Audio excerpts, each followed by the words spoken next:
What up, dog? Nothing. What up with you? Nothing. What the fuck, computer? I don't know.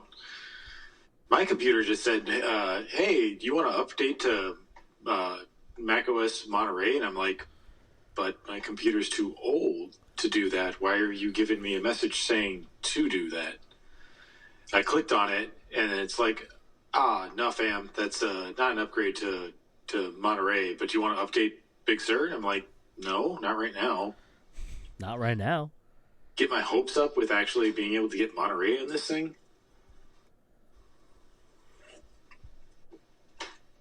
Whatever. Whatever. Whatever, he says.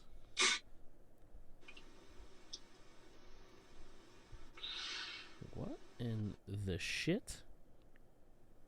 I don't know. What in the shit?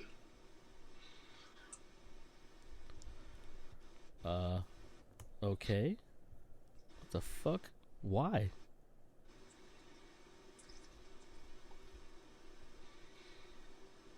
Alright, well, apparently that's not going to happen. What's not going to happen? Did my computer update? Because this thing's acting real weird. Such as? Well, I went to do split screen, right? Like put you on the left and news on the right. Right. And it did it, and then all of a sudden it wouldn't do it.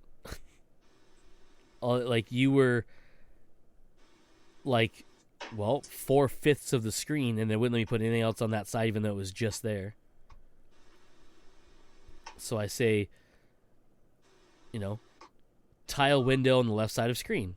Cool. And it, for some reason, goes to no window available and is just you. Oh, mine's doing that too. What the hell's happening here? Tile window left side of screen. But I can't put news in the other side. What the fuck? Because it says Windows not available. It was just doing it, and then all of a sudden now it's not doing it. Let's see if I do it the other way. Tile this one to the right. Nope, it says it. Yeah, not available in split. Okay, well, whatever. I don't usually run it in split anyway, but... And somehow I can't shrink the FaceTime window smaller than it is right now. Yeah, that is one limitation. Like, when it starts with the smallest it is. I can make it bigger, but I just can't make it smaller than it is right now. Yep. What the fuck? What happened? I don't know, but mine's doing the same thing, so... That's cool. Haha, just kidding. That's stupid. And I haven't even updated. Okay, all right. Sure. And I mean, it was weird because it was doing it, and then I switched over to GarageBand to start the recording, and now it won't do it. It can't. I went back to it, and it's like, nah, dog, this don't work no more. That's so weird. Why wouldn't, it won't let me split screen you and the news app? Yeah, I can split screen the news app, but not FaceTime. That's weird. Even though it puts FaceTime in the right side of the screen or the left side of the screen. Yeah, then it just tells you it's not available, which Yep. makes no sense. Right. Okay. Science, Well, man. Science. Science. It's a bitch. Arnold Schwarzenegger teases mystery Zeus project coming in February. What in the hell is that? Is it something he's starring in, or something he's directing, or producing? Well, whatever it is, it has a poster of him dressed as Zeus. So I'm guessing it's him starring. Just throwing that out there. What the fuck? Copy image. Send to Joseph.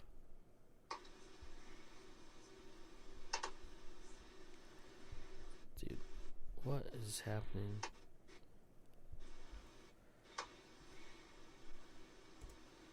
There, you can see that one.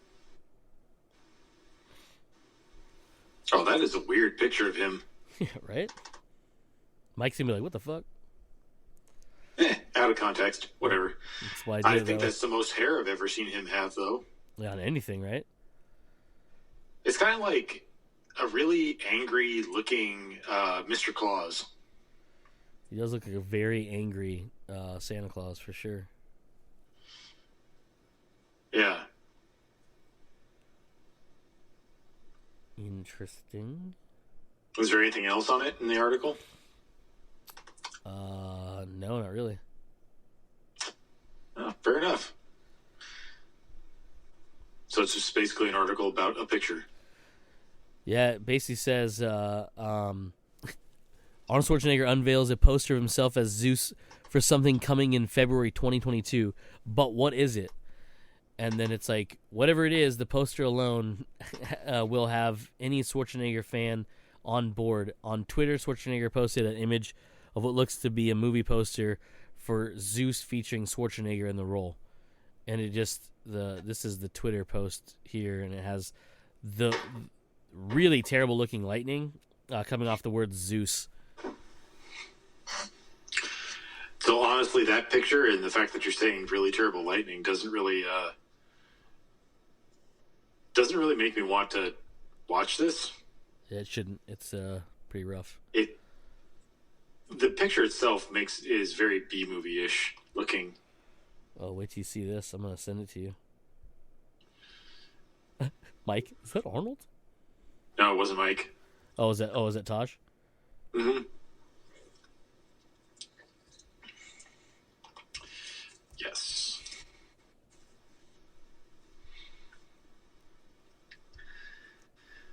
Bum, bum, bum. Waiting for the text. Should be there, sort of, right now.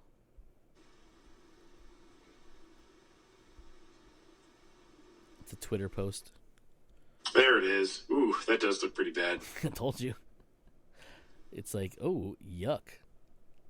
That looks photoshopped to hell and back. February 2022. Next month? Yeah, that's what I'm saying. It's like, what? Did they just throw this together in the last month and just, is it going to hit a streaming service or is this going straight to videotape? Videotape? Yeah, no, it's not going to hit DVD or Blu-ray. It's like going straight to videotape is what it looks like. Coming to a blockbuster near you. Zeus, starring Arnold Schwarzenegger. Hollywood Video can carry it too, just for other people. Yeah,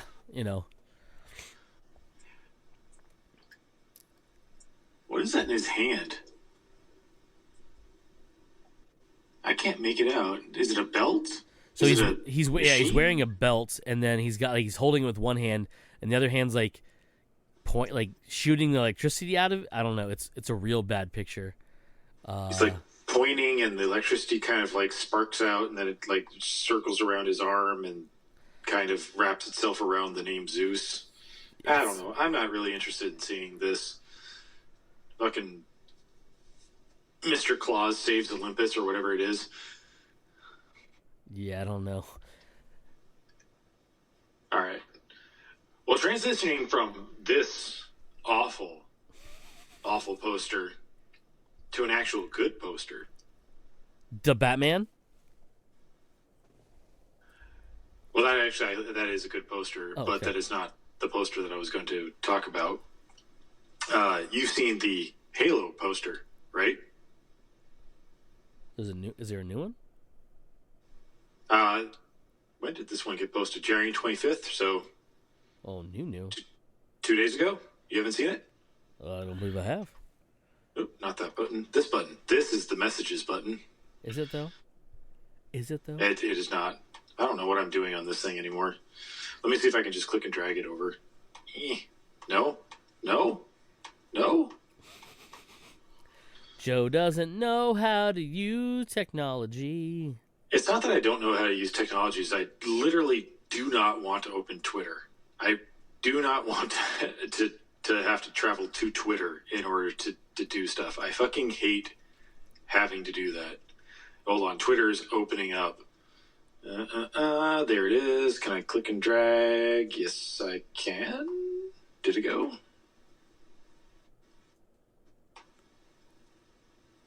The Batman. Why are you not working, you stupid piece of shit? Yes, exactly. Why aren't you working, you stupid piece of shit? I should be able to just drag it over to the fucking messages window and... You should be, yes. Alright, I'm going to download this. I'm going to share tweet via messages.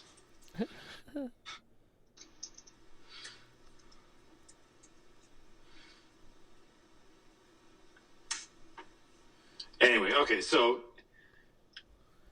Hey, look, because I got this a has text just been message. amazing. Wow, it didn't even send the fucking picture. It just sent the link. God damn you. I fucking hate you. Oh. Ooh. Official trailer this Sunday. So anyway, yes, this is it this Sunday? That's what it says on the Yeah, poster. because it's during the AFC Championship game for football. For those of the people that are not in the United States, not football, but football. Football. FOOT. Yes, which I don't even know if this is actually. It'll probably play internationally as well, but it's a really cool poster. This is their first time, at least I can think of, that I've really seen Master Chief for this Halo, this Paramount Plus Halo show that they're doing. It's just a simple poster of him standing in the off to the side and staring at the camera. The background is blurred out. The suit looks fucking dope as hell in this picture, and it's just basically an ad for this Sunday during the AFC Championship game. They're going to play the official trailer for the Halo series. TV series. More than what we saw from the Games Award. Games Awards? Games Awards. Yeah, something like that. Whatever that fucking thing is. Because there's... This was the last one I saw. I just sent you the poster because I know how to copy and paste. Well, shut up. Yeah. And so it's basically just showing... You don't see his face. He has his helmet off, holding it off to his side. You see mostly just pec and arm and leg and a helmet. Yeah, that's pretty cool. Yeah, Sunday's gonna be a good day. Then I think it's a good time for everybody, unless you watch football, but it may not be good for you. I don't really care about football. I'm trying to see, was there a release date for this show? It just says...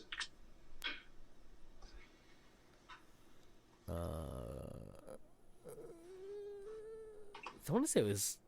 No, I don't think they put a date on it yet. Yeah, because it just says streaming 2022 on yours. Yeah. Either way, TV with series.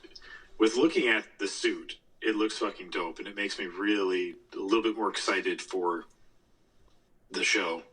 I really hope that they're just playing off of the what was the movie that they did? The quote unquote movie.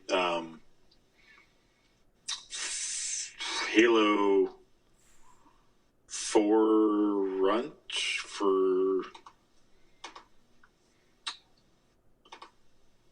what was the name of that of the miniseries movie that they did?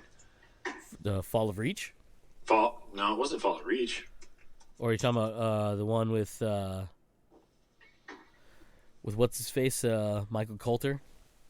Yeah. Forward Until Dawn. Forward Until Dawn, yeah. Yeah. Which, if you haven't seen that, go see that. It is a phenomenally done Halo movie. You get Master Chief mostly towards the end of it. He's not in the actual whole thing, but it's kind of mostly setting up Halo 4? Yeah. Yeah. But super dope. And so that's why I'm hoping that they take a lot of at least the design elements from that and use it here. And I hope that they just make a good Halo show. Obviously, there's a little bit of trepidation anytime that they take a property that is a game and make it into a show, because people always want to A, make it their own type of thing, and B, they don't really like, you already have all this lore to build off of. All you really have to do is just pick a story and retell it, but in live action form. Yeah, they do that a lot, so, you know, it's real difficult, bro. It's hard to take a visual media and make a visual media out of... Wait, hold on. Nope. Right? That makes no sense. Right? But hopefully this Sunday, I'm not going to watch a game, but I'll definitely stream the fuck out of this when they release it. And hopefully we get some good ideas of what's going to happen in it, when it's going to take place. You know, if there's going to be any idea of what the story is going to be in the trailer. I can't wait. Yeah, I mean, we'll actually see maybe some aliens or, you know, Covenant live action or whatever. Yeah, see how well the CG is going to stand up. Yep. Exactly, Joseph. Exactly.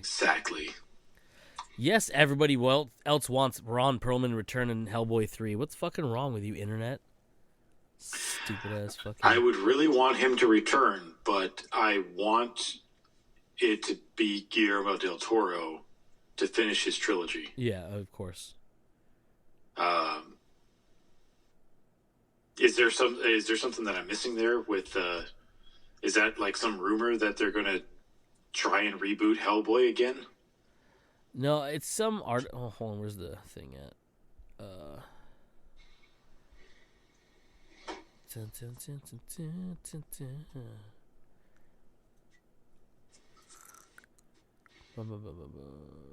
Some article or something or some interview he was doing, or something, where someone asked him, you know, gee, mini Christmas. He's 71. Oh, I guess it makes sense. What's rough sauce? Wow, I knew he was old, but I've never put thought into how old he was. Yep. 71, damn. When did the first Hellboy come out? Was that late 2000s? 2004, and then 2008 was the second one.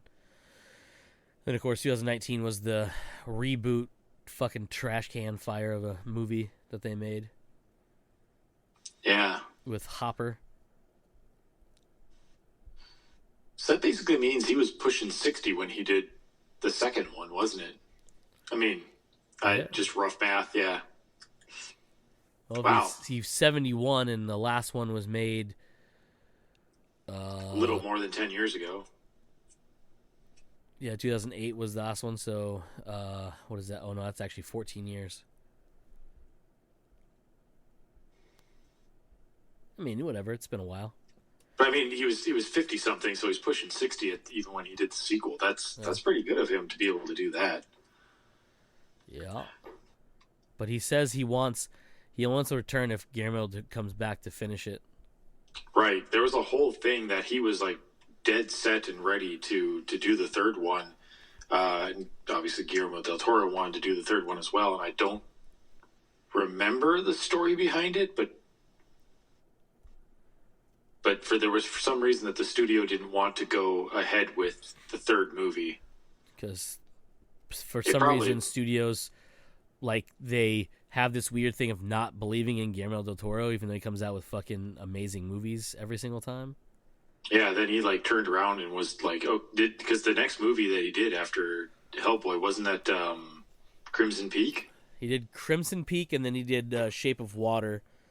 And of course he won an Oscar for Shape of Water. So, right. You know, little things like that makes perfect sense why he's not just getting blank checks mailed to his home address. Yeah. Whatever. But yeah, I mean, if Ron Perlman is still down for doing it, and Guillermo del Toro is still down for doing it, I'd love to see a third one. I actually have never seen. I have not seen the Hopper one. You can borrow it. Nah, I'm good. Okay. I mean, it's on my iTunes, so I'm not too sure how you can borrow it, but whatever. Just log Just into my borrow fucking your iTunes Apple account. TV. Yeah, Oh, I guess that'd be easier. Yeah. Let me unplug this and let Joe borrow it until he gets a chance to watch it. Yeah, that's how borrowing works in the digital age.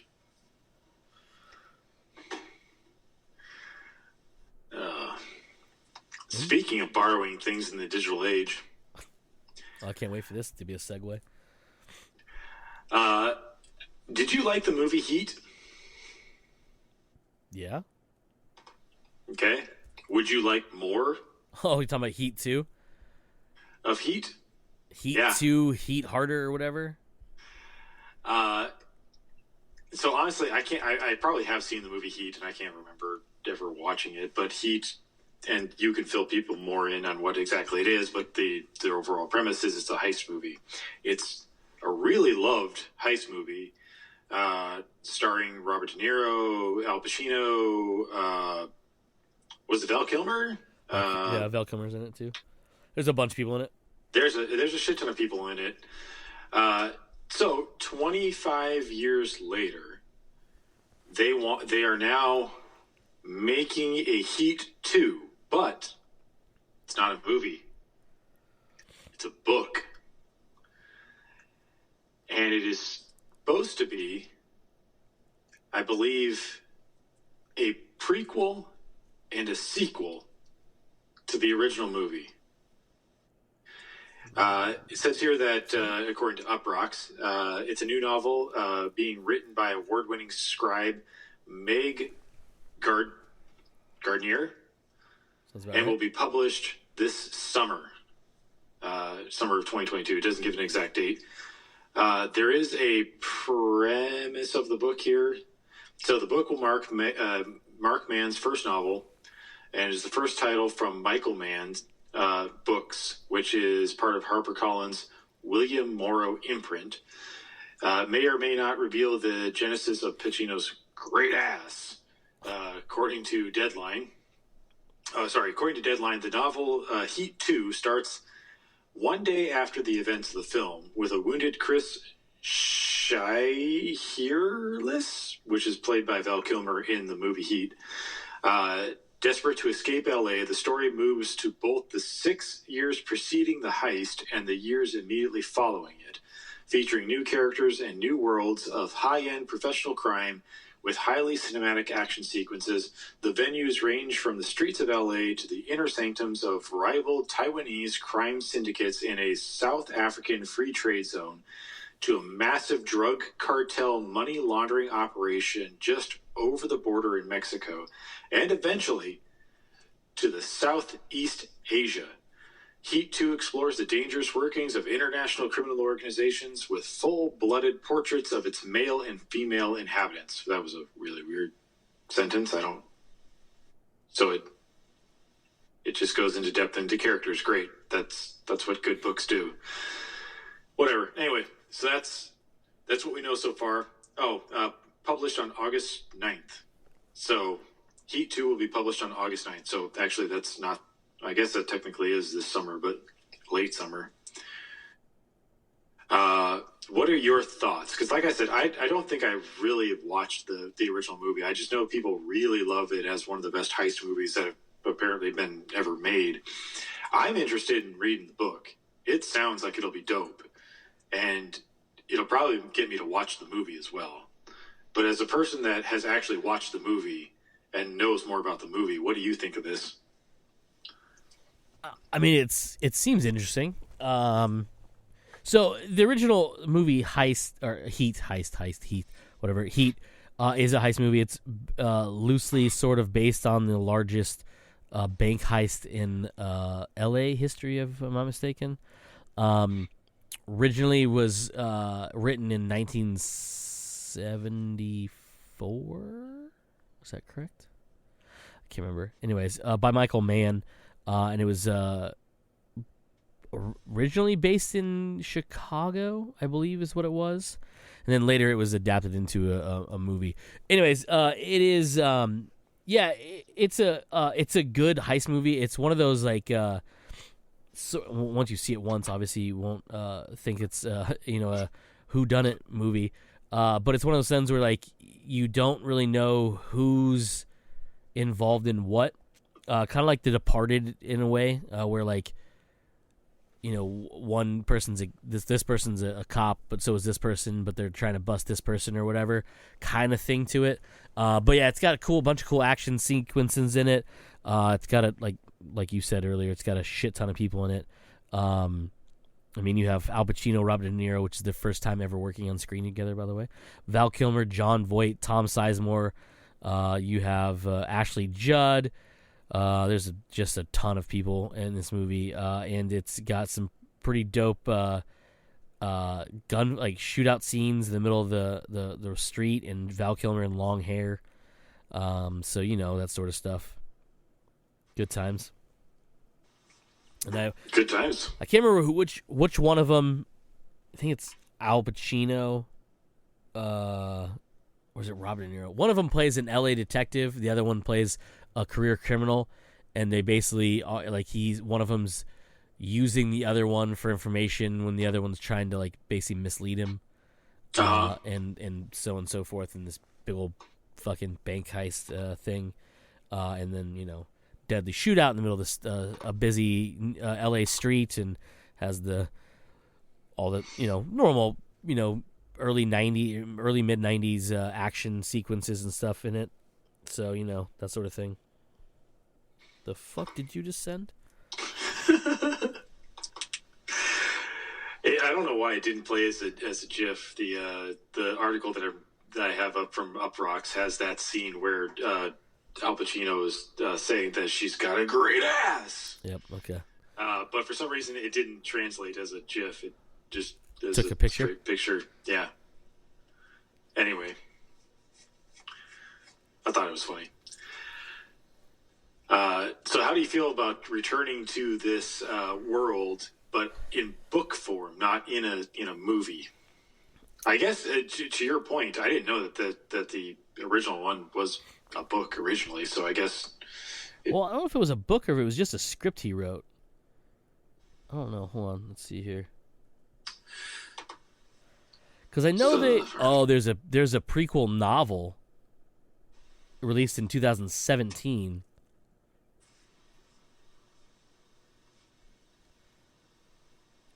But it's not done by Michael Mann? No, it's written by somebody else. It was written. It was produced. Apparently, he has a company called Michael Mann Books. Yeah, and this is being published through Michael Mann Books. But the end of the article here said that this is the first. The book will mark. The book will mark. I thought it was Mark Mann. Not. The book will mark Mann's first novel and the first title from Michael Mann Books. This book will. Because this technically is a prequel/sequel to Heat. So the prequel never came out. Ah. It was originally planned to be the part of his launching his company, Michael Mann Books. In April 2017, Reed Farrell Coleman, or Pharrell Coleman, I'm not too sure how to say that name, was attached to the project, which is just weird that they attach someone to a book project like that. In September 2019, Mann was asked whether he will produce a film of the novel, at which he replied absolutely, and stated the landscape is changing so radically and so quickly, who knows.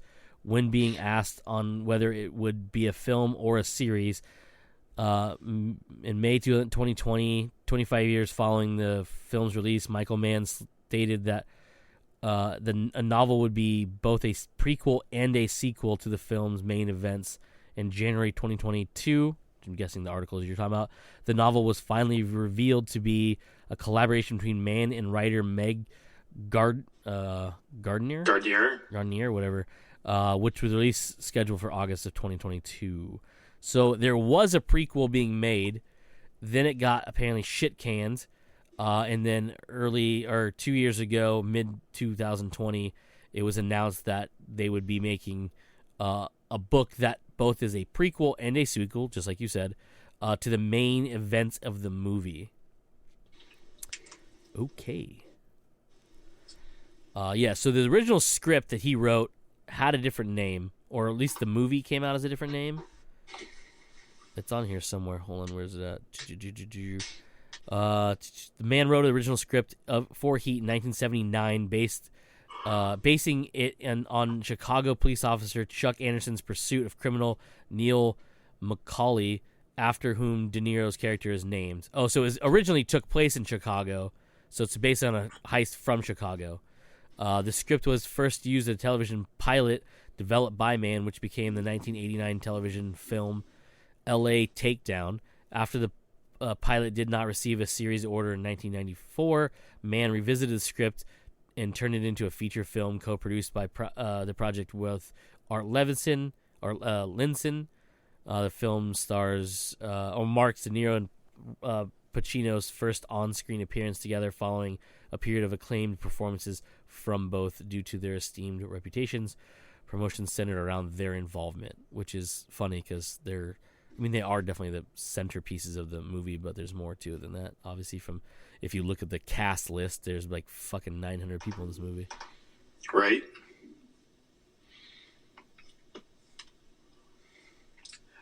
But anyway, what were your thoughts on it coming out as a book rather than like an actual movie? I mean, it sort of makes sense, especially if you're trying to do a prequel and a sequel, because that movie would either be super long or super confusing. Because, you know what I mean? Like, trying to do both those things would just be bad news. I think it's cool. I think it's if you're going to delve into those characters or new characters or whatever it happens to be, it gives you more of an opportunity to make those characters shine and have a real feel and depth to them versus just like, in the movies, you didn't really get characterization. You just got kind of people with guns and attitude, which, is fine in action movies. But if you're looking at, doing something like that, I think it'd be pretty cool to have a book about it. I know I was talking to you earlier about novelizations of books.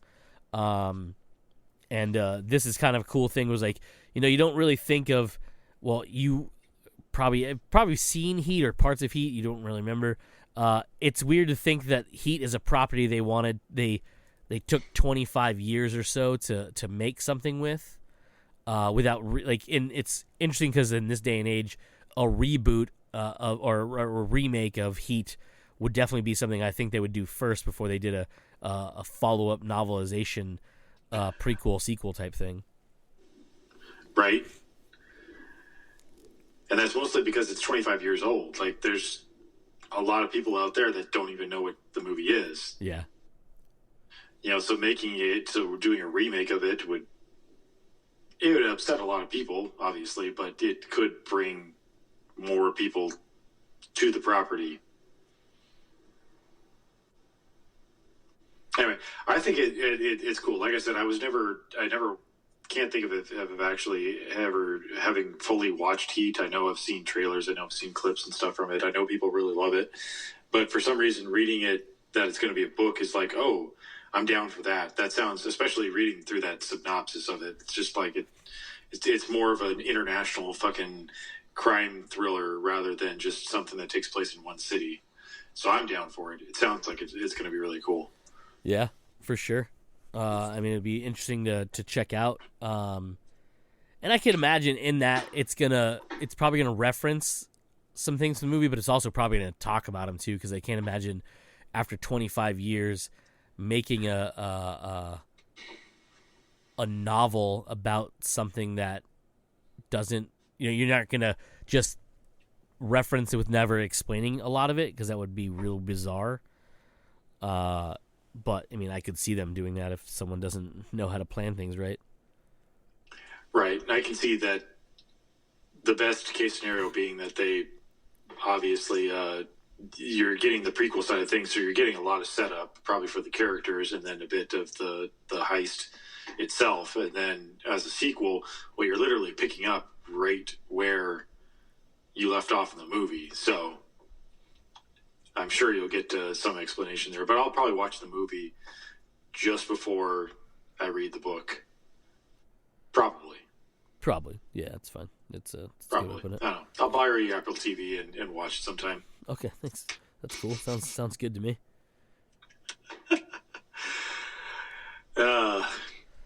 Not The Heat. Nobody wants to watch The Heat. What's The Heat? The fucking... Is that the basketball team? Nobody wants to watch them either. No, it's the movie with Sandra Bullock and Melissa McCarthy. Oh, I watched that. It's not bad for a comedy. But it's not good either. It's not bad. I laughed. I had fun. You know, it's not a movie that I would shout acclaims about, you know. I want to say I saw Heat listed somewhere to watch recently. I could be wrong, though. I wouldn't be surprised if it's not on Netflix or Prime Video or something right now. It's 25 years old. Like, It's going to be on a streaming service somewhere that I don't have to pay for because someone else already pays for it. Unless it's on Amazon Prime Video, then I pay for that. It is, but not as unlimited. Not part of, not for Prime itself. It's on to watch for. You can rent it for $3.99 in UHD or buy it for $15. Nah, I'd rather just borrow your Apple TV. Not on Prime though. Anyhow, I might be wrong about that, but I do. He was a good. It was a good time. It was one of those. It's been quite a few years. It's not one of those I revisit every few years or something. It's been a few years since I've watched it, but it is good. It holds up, I think, pretty well, and it's got a lot of good actors in it, so that helps a lot too. Fair enough. Anyway, to segue again to my next topic. From a heist movie to space, because they just go together. They have officially announced that they are making a Star Wars Jedi Fallen Order 2. There's no other details about it, but they have started production of it, plus 2 other Star Wars games, which make me a little... It's the same production company that's going to be doing that did it. And is going to do the sequel to Fallen Order. And they're doing 2 other Star Wars games as well. I don't know how big this company... The reason why I'm a little bit hesitant about this is because I don't know how big this company is. And I'm trying to find the name of it. Oh, Respawn. Respawn is actually... Okay, that's right. They're fairly big, but they're making 2 new games at the same time as this one. For Star Wars. There's not a whole lot of detail of any of it, just that they are in production on making it, and these 2 other titles that I don't recall them in this article from Entertainment Weekly announcing what they are about or anything. It's way too early for them. I just hope that they're not spreading things too thin and not going to make a good sequel to Fallen Order. Have you played the first one yet? Not enough.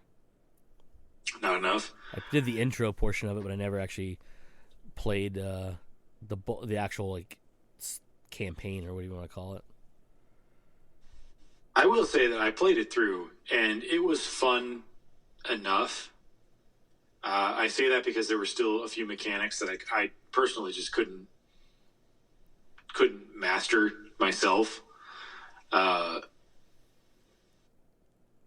it was fun enough that if they do, well, that they are doing a sequel, that I will play the sequel eventually once it hits, Game Pass, because it is an EA property, so it will eventually hit Game Pass. So yeah, I'm kind of excited about that. It would be interesting to see, have you play and see what you think of it, because I don't know how much of a property this type of game is for you. I would call it a Souls-like game, because it's a little bit more difficult of a game. Yeah. And that was one thing that I struggled a little bit about it. And the fact that every time you left and went back to an area, you could clear a whole area out of enemies, leave to a different area, come back, like literally just walk through a door, walk back, and all those enemies spawned again, and that was fucking annoying as hell. I hated that. So I hope that's something that they fix in the sequel to it. Yeah, I remember you telling me about that. You're like, oh, wait, I need to look at this, or I forgot this, or whatever, and you're like, bad guys are here again. Yeah, and it's super fucking awful that they did that. But the story-wise, it looked like a great game. It introduced me to the band The Who, not The Who, but the Who, the HU, which is a fantastic Mongolian metal band. So I can't wait for this game to come out. Again, there's no other details. I'm surprised that they barely even at this point announced that they're actually making the sequel, because there's no other details about it. They're just literally like, yeah, we're doing a number 2 and 2 other games. That's it. I did see something about that. I'm trying to look at where I saw it. It was like IGN or something said something about Respawn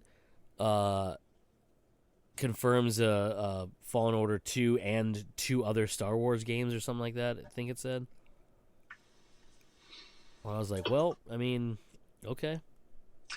Yeah, in this article, they list one as being a first-person shooter, but that's it. Yeah, the other 2 include a first-person shooter game from Respawn game director Peter Heischerman and a strategy game produced by Respawn and developed by newly formed studio Bit Reactor. So a little bit more details on it, but that's it. Oh yeah, this is Respawn working on 3 new Star Wars games, including Jedi Fallen Order sequel. That's the article I saw. I didn't read it, obviously, because you just told me the information about it that I didn't know. So, boom. Joe follows through with the whole thing there. Swinging back to something earlier, I was trying to find the article articles. So I had to do a search for The Batman. So apparently there was a 4-hour version of the movie screened for studio people, which is insane apparently, and like it got really good like reactions by everybody who saw it. But they realized that there's there's some stuff you can cut out of it to make a theatrical release. But they're ramping up because it came out. I think it was Monday or something. Matt Reeves, the director and co-writer of the movie, stated that when they released the poster that I sent you guys earlier this week, he confirmed that there's no more delays. The Batman will be out on the set for this release date, which is March 20 something. Is it on this article that I have pulled up here? No, it's not.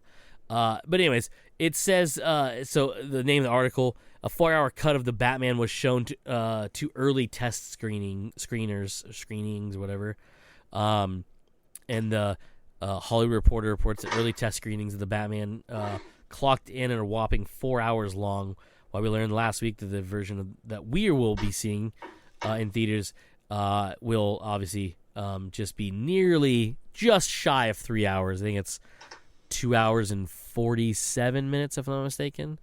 But obviously, there's another hour and 15 minutes or so of footage that we could have seen, or maybe we'll see down the line. Who knows?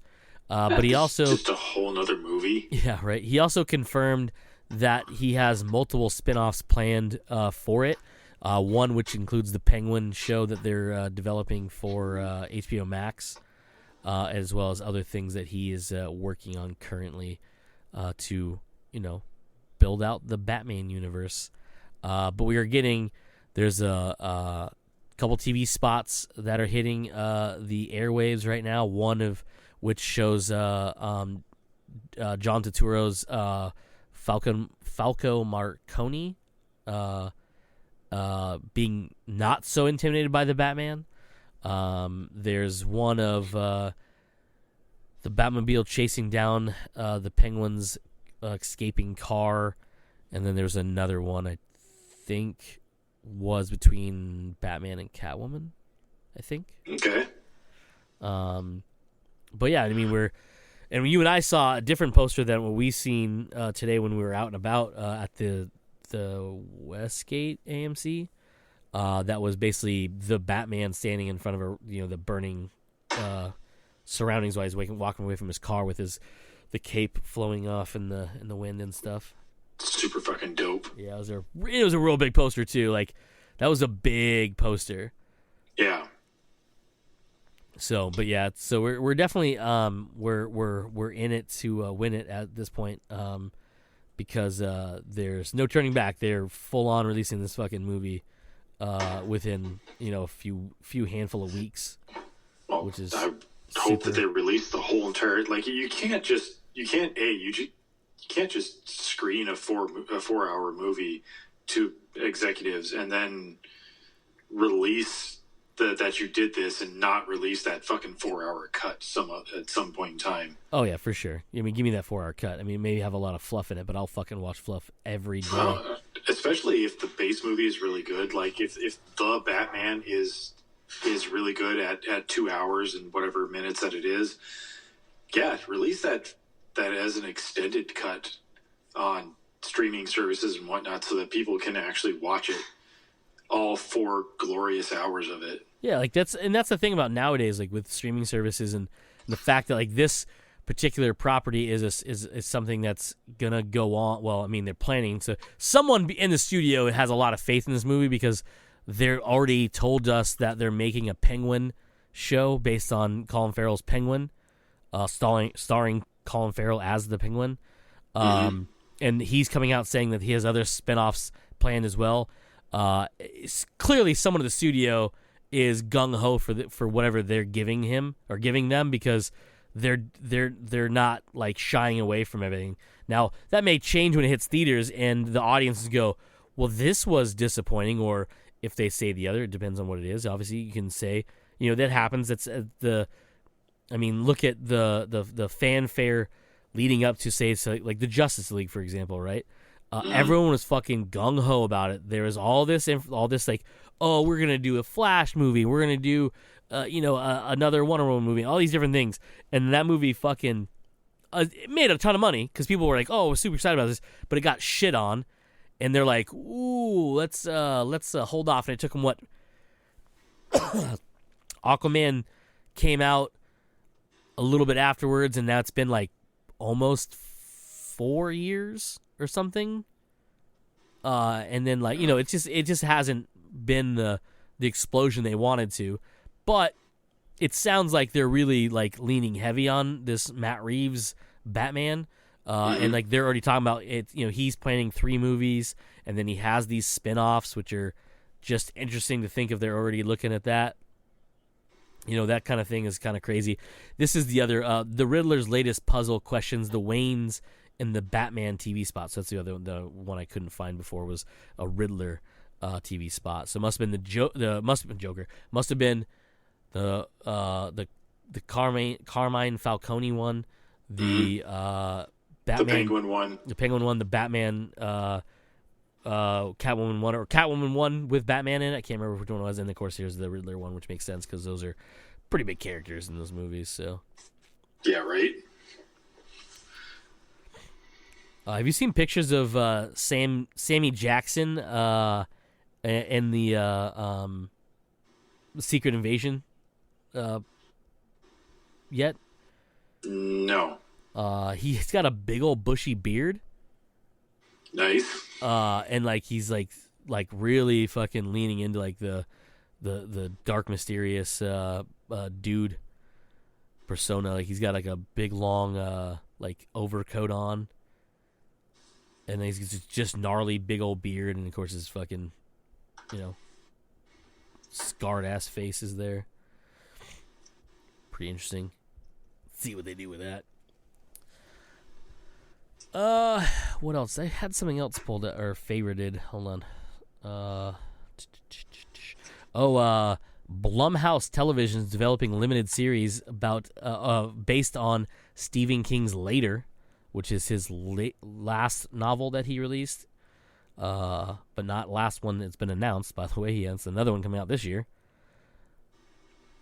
Because why not, right?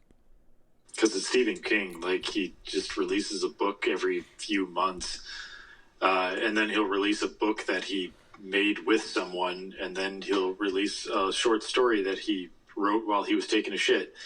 Like, yeah, this dude, yeah. Productivity is definitely something he's good at. Yeah, and he doesn't do cocaine anymore. Yeah, no, it's probably good because he can focus on things.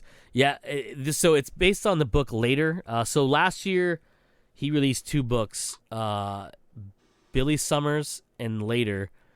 Billy Summers is technically in the Stephen King universe, but has very little to do with anything supernatural. Paige just said the Kevin Hart thing is this weekend and it's sold out. Jesus Christ, yeah. But it is so.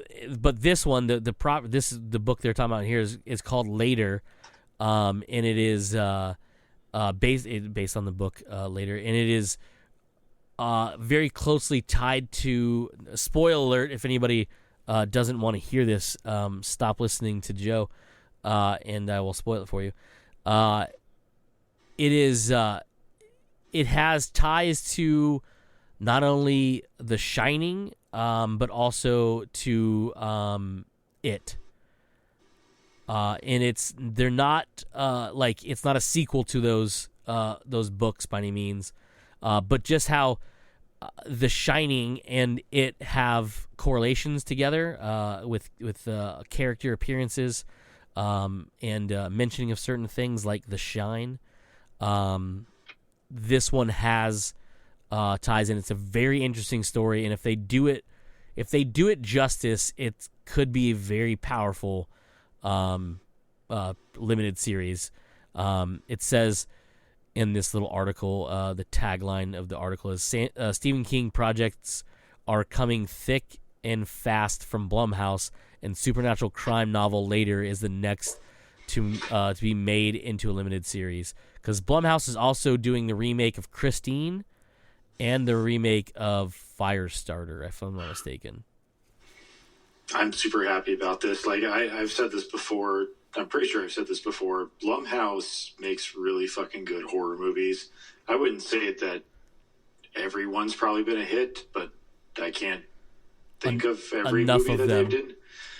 Yeah, that when you say, okay, this property, Blumhouse picked it up, I'm like, well, they're more than likely going to do good by this property. So I'm super happy that they're picking up stuff from Stephen King, and hopefully that you can take really good production company and Stephen King, who's just really good in general at writing shit, just have them married together and just make really good fucking horror movies and shows and whatnot. I'm super happy about this.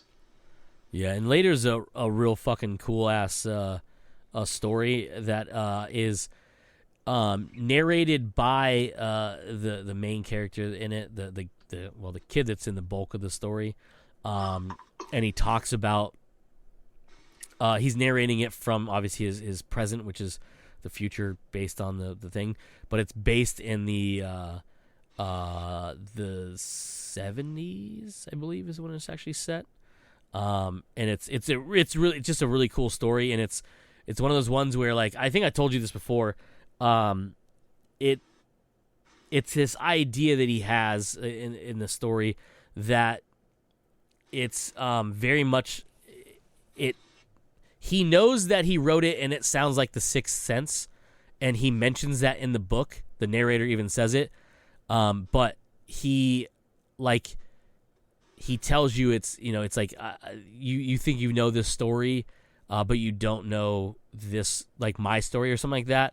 So he knows that, like, Stephen King knows that he's telling a story that sounds a lot like The Sixth Sense, but is not The Sixth Sense. And when if you get a chance to read it, Joe, or whatever, you'll get those vibes, and it's very cool that Stephen King obviously lets you know that he knows that you think it's going to be a Sixth Sense ripoff, but right away out of the gate, it's a whole lot different, and it's actually pretty cool, but also has some real intense spooky shit in it too, which is pretty rad. That's cool. I'll eventually get around to reading the book. I haven't read a Stephen King book in quite a while, but I've been trying to do all of his books chronologically from release date, and it's overwhelming. Yeah, fucking 900 books, dude. The fact that he's still coming out with 2 a year, at least it feels like that for the past couple of years, and like I said, plus other stuff, because I know he just released a book that he co-wrote with someone else. I can't remember what it was called, what it was about, or who it was. I just remember reading that, Stephen King and so-and-so new book, blah, blah, blah. And I'm like, well, that's just another book that gets tagged onto the 40 or 50, 60 other novels that he's done, and I've only made it through 8 so far. Yeah, let's see, because last year, last year he did Later, and he did Billy Summers. Later came out earlier in the year, and then Billy Summers came out at the tail end, like thinking like I want to say it was August or September or something like that. He did The Outsider in 2018 as well as Elevation, which was a short story, and then he did The Institute a year after that, and then last year he released Later in Billy Summers. This year he has Gwendolyn's Final Task, which is the third novel in a series, but the second he wrote with Richard Chizmar. The second one in that series, Richard Chizmar actually wrote by himself. And then the new one, the full-on written by him, it's called Fairy Tale, and I just read an article about that the other day, or Goodreads sent something about it, I think. And that one sounds real fucking weird and interesting. Not that saying a Stephen King book is weird, but it's basically about this like teenage girl that is like tasked with guarding a portal between our world and like a world of magic where good and evil have been in a civil war for like hundreds of years or something like that. Mm-hmm. And I was like, what? So yeah, that's that. And then he has a still untitled Holly Gibney novel that's supposed to be out it's supposed to be out soonish, but it's based in 2021 around the coronavirus. Because Holly Gibney obviously is a character he's utilized a few times now. She first appeared to Stand Harder. Yeah. So Holly Gibney is from she's from the Outsider. Yeah. Outsider, and she has she's in the other story, Mr. Mercedes. Yeah, she's in the William Hodges trilogy, and then she's in the main story in the collection he just released last year or year before? I think 2020 was that one he released, I think, the collections. It's called If It Bleeds. Yeah, 2020. And that was the one that had some real fucking weird stories in it. Which again, I say that thing talk about Stephen King. But it had Mr. Harrigan's Phone, The Life of Chuck, which is this weird. Okay, welcome back. Sorry. So apparently that noise you heard was Joe's Wi-Fi cutting out, which also killed the call and the audio. So I was talking about Stephen King's collection that he released in 2022 or 20, which was the Holly Gibney stuff. But anyways, we wrapping up the episode. Joe's Wi-Fi apparently decided to completely shit the bed again. But anyhow, that's it for this week's episode. We have been Joe. I have been Cody. This has been Comes Naturally, and usual, you fuckers just came naturally.